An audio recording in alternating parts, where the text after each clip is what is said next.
Doctor Mohammed நஜாத்துல்லா Siddiqui அவர்கள் ஊபியில் உள்ள கோரக்பூரில் 1931ஆம் ஆண்டு ஆகஸ்ட் 21 பிறந்தார்.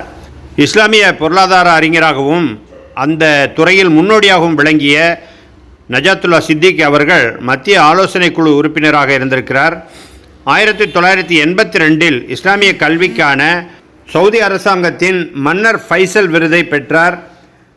பேங்கிங் வித்தவுட் இன்ட்ரெஸ்ட் என்ற அவரது நூல் பலராலும் பாராட்டப்பட்டது.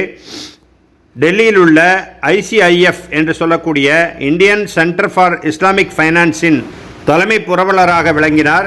ஜித்தாவில் உள்ள இஸ்லாமிக் டெவலப்மெண்ட் பேங்கின் இஸ்லாமிக் ரிசர்ச் அண்ட் ட்ரைனிங் இன்ஸ்டிடியூட்டில் விசிட்டிங் ஸ்காலராக திகழ்ந்தார். தலைசிறந்த பொருளாதார மேதையாகிய டாக்டர் நஜாத்துல்லா சித்திகி அவர்கள் 2022ஆம் ஆண்டு நவம்பர் 11இல் கலிஃபோர்னியாவில் இவ்வுலக வாழ்க்கையை நிறைவு செய்தார்.